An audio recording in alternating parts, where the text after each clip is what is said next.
Friends, welcome back. Engineers mentor എന്ന ഈ channel ഇന്ന് നിങ്ങൾക്ക് നിങ്ങളുടെ വീടിനും കെട്ടിടങ്ങൾക്കും ആവശ്യമായ സോളാർ പാനലിൻ്റെ കപ്പാസിറ്റി എങ്ങനെ കണക്കാക്കാം എന്നുള്ളത് പലരുടെയും സംശയമാണ്. കണ്ടുപിടിക്കാം എന്നുള്ള ചോദ്യത്തിന് ഉത്തരവുമായിട്ടാണ് ഇന്നത്തെ വീഡിയോ വന്നിരിക്കുന്നത്. ഈ കണ്ടുപിടിക്കുന്നതിന് വേണ്ടി 2-3 മെത്തേഡാണ് പരിചയപ്പെടുത്തുന്നത്. ആദ്യത്തെ ഏറ്റവും എളുപ്പമുള്ള മെത്തേഡ് എന്ന് പറയുന്നത് നമ്മുടെ ഇലക്ട്രിസിറ്റി ബില്ല് എടുക്കുക, ബില്ലിൽ കാണിച്ചിരിക്കുന്ന ഡീറ്റെയിൽ കളക്ട് ചെയ്യുക. അതായത് ബില്ലെടുത്ത് നോക്കിക്കഴിഞ്ഞാൽ നിങ്ങൾക്ക് എല്ലാവർക്കും ബില്ല് നോക്കിക്കഴിഞ്ഞാൽ ഏറ്റവും സി എന്ന് പറയുന്നത് കൺസ്യൂമർ നമ്പറാണ്, നമ്മുടെ KSEBിയുടെ കൺസ്യൂമർ നമ്പർ.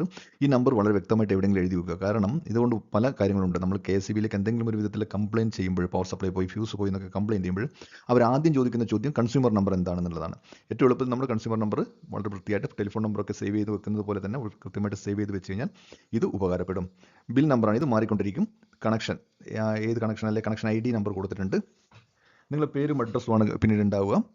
സ്റ്റാറ്റസ് കണക്റ്റഡ് ആണോ ഡിസ്കണക്റ്റഡ് ആണോ എന്നുള്ള കാര്യങ്ങൾ, പോസ്റ്റ് നമ്പർ, ട്രാൻസ്ഫോമർ നമ്പർ, ബില്ലിൻ്റെ ഏരിയ ഏതാണെന്നുള്ള കാര്യങ്ങളൊക്കെ കൊടുത്തിട്ടുണ്ട്.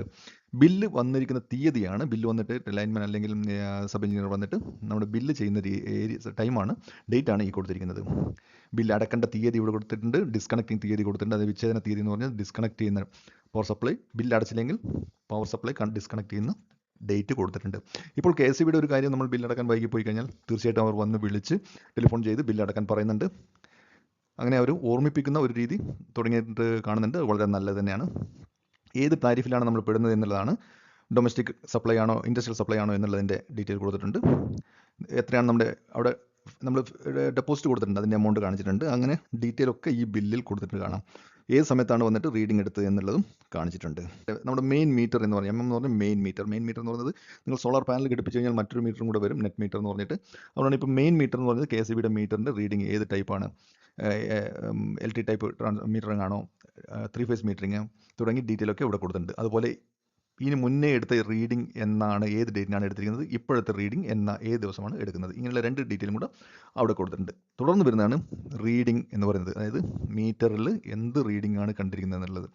ഇവിടെ 3 റീഡിംഗ് കാണാം. ഇതിന് കാരണം ഇത് TOD മീറ്റർ റീഡിംഗ് വെച്ചിട്ടാണ് റെക്കോർഡ് ചെയ്യുന്നത്. ടൈം ഓൺ ഡിലേ എന്ന് പറയുന്നതിൻ്റെ TOD മീറ്ററിംഗ് ഡിവിഷൻ വെച്ചിട്ടാണ് ഈ മീറ്ററിംഗ് കണക്കാക്കിയിരിക്കുന്നത്. ഇതിൽ നോർമൽ ടൈമിംഗ്, ആദ്യത്തെ നോർമൽ ടൈമിങ്ങിലാണ്, അതായത് രാവിലെ 6 മണി മുതൽ വൈകുന്നേരം 6 മണി വരെയുള്ള റീഡിംഗ് കൊടുത്തിട്ടുണ്ട്.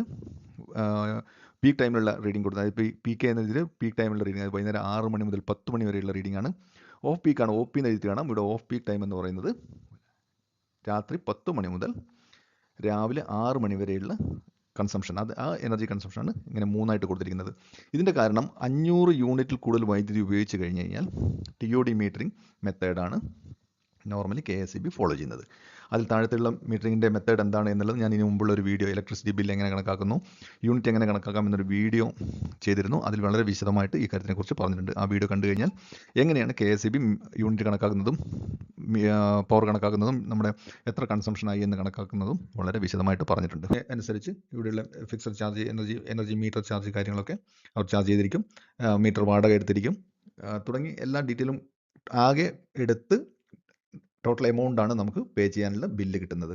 ഇനി നമുക്ക് വേണ്ടത്, ഇപ്രാവശ്യം നമ്മൾ നോക്കാൻ പോകുന്നത് സോളാർ പാനലിൻ്റെ കപ്പാസിറ്റി എങ്ങനെ കണക്കാക്കാം. അതിന് നമുക്ക് വേണ്ടത് ഈ റീഡിംഗ് ആണ്. ഇതിൽ TOD മീറ്ററിംഗ് ആയതുകൊണ്ടാണ് 3 ടൈപ്പ് ഓഫ് റീഡിംഗ് ഇവിടെ കാണുന്നത്. Peak time, of peak time, normal time എന്ന രീതിയിൽ. സാധാരണ രീതിയിൽ 500 യൂണിറ്റിന് താഴത്താണെങ്കിൽ ഒറ്റ റീഡിംഗ് മാത്രമേ ഇവിടെ ഉണ്ടാവുള്ളൂ.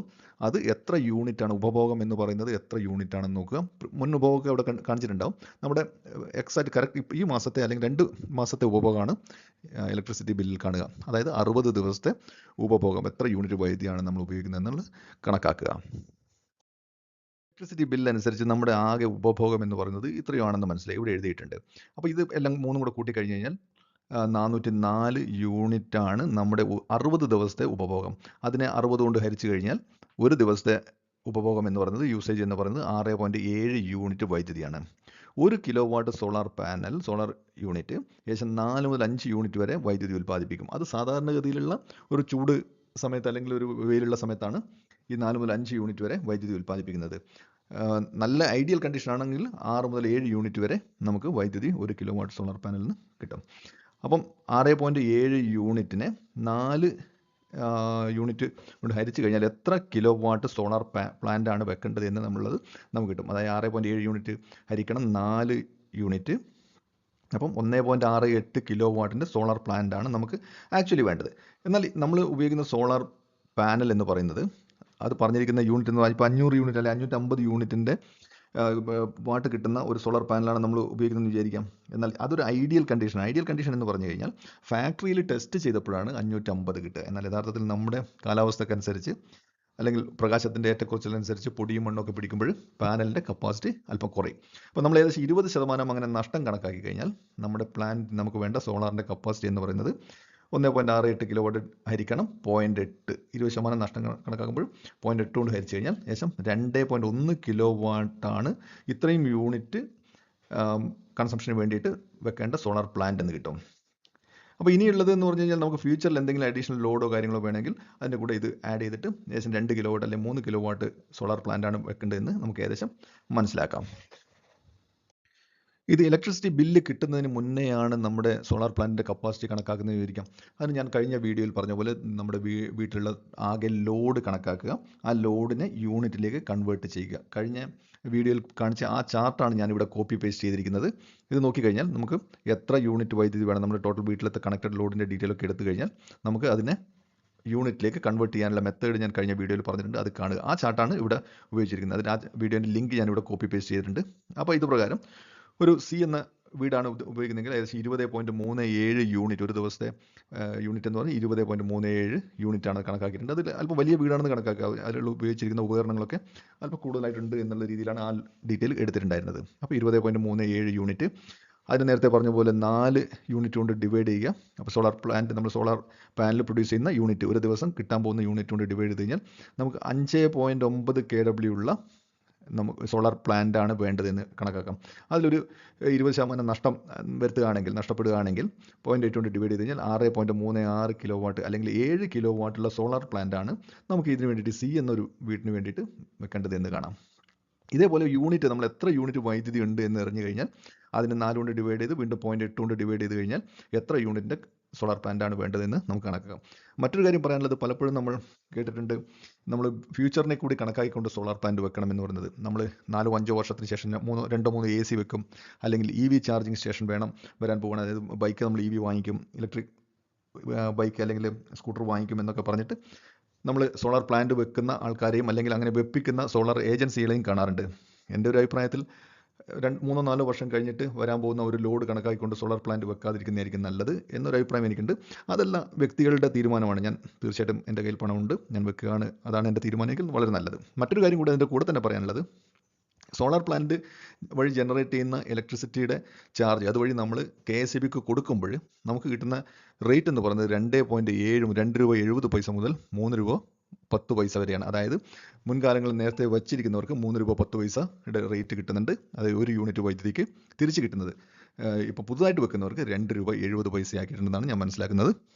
നേരെ മറിച്ച് നമ്മുടെ KSEBിൽ നിന്ന് നമ്മൾ എടുക്കുന്ന വൈദ്യുതിക്ക് ഏകദേശം 5.5 രൂപ മുതൽ മുകളിലേക്കാണ് നമ്മുടെ വൈദ്യുതി ചാർജ് വരുന്നത്. അത് താരിഫിനനുസരിച്ച് അല്ലെങ്കിൽ നമ്മൾ കൺസ്യൂം ചെയ്യുന്ന ഏത് റേഞ്ചിൽ വരും എന്നുള്ളതിനനുസരിച്ച് അതിൻ്റെ യൂണിറ്റ് റേറ്റിനും മാറ്റമുണ്ട്. അതിനെക്കുറിച്ച് വിശദമായിട്ട് കഴിഞ്ഞ വീഡിയോയിൽ ചെയ്തിട്ടുണ്ട്. അതിനെക്കുറിച്ചുള്ള ലിങ്ക് ഇവിടെ നോക്കിക്കഴിഞ്ഞാൽ ഈ വീഡിയോ കണ്ടു കഴിഞ്ഞാൽ അതിനെക്കുറിച്ച് വിശദമായിട്ട് മനസ്സിലാവും. എത്ര പാനൽ വേണമെന്ന് നോക്കാനുള്ള ഒരു കാര്യം കൂടെ പറഞ്ഞ് ഇത് അവസാനിപ്പിക്കാം. നമ്മൾ 550 വാട്ട് പാനലാണ് ഉപയോഗിക്കുന്നത്. ഞാൻ പറഞ്ഞല്ലോ ഏകദേശം 500 മുതൽ 700 WP വാട്ട് പീക്ക് വരെയുള്ള പാനലുകൾ അവൈലബിൾ ആണ് ഇപ്പോൾ മാർക്കറ്റിൽ. അപ്പോൾ നമ്മൾ ഉദാഹരണത്തിന് 550 വാട്ട് പവറുള്ള ഒരു പാനലാണ് നമ്മൾ സെലക്ട് ചെയ്യുന്നത് വിചാരിക്കുക. അപ്പം നമുക്ക് ആകെ വാട്ടേജ് 12,246 വാട്ടേജ് ഉണ്ട്. അതിനെ 550 കൊണ്ട് ഡിവൈഡ് ചെയ്ത് കഴിഞ്ഞാൽ ഏകദേശം 23 പാനലുകൾ വേണം എന്നുള്ളതാണ് നമുക്ക് കണക്കാക്കാൻ പറ്റും. അപ്പോൾ 23 പാനലുകൾ വെക്കാനുള്ള എത്ര സ്ഥലം വേണം എന്നുള്ളതാണ് ഏറ്റവും പ്രധാനപ്പെട്ട കാര്യം. ഒരു പാനൽ എന്ന് പറയുന്നത് ഏകദേശം ഒരു പാനലിൻ്റെ വീതി എന്ന് പറയുന്നത് 1 മീറ്ററും ഉയരം അല്ലെങ്കിൽ നീളം എന്ന് പറയുന്നത് ഏകദേശം 2 മീറ്ററുമാണ്. അത് 1.7 മുതൽ 2.2 വരെയൊക്കെ ഉണ്ട്. നമുക്കൊരു കണക്കിന് വേണ്ടിയിട്ട് ഒരു ആവറേജ് 2 മീറ്റർ എന്ന് എടുക്കാം.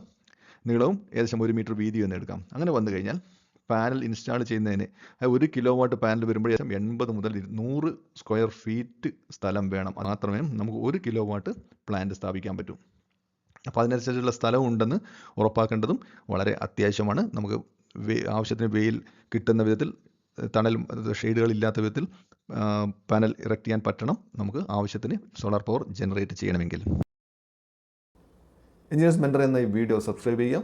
വീണ്ടും മറ്റൊരു സബ്ജക്റ്റുമായിട്ട് കാണുന്നതുവരെ ബൈ ബൈ.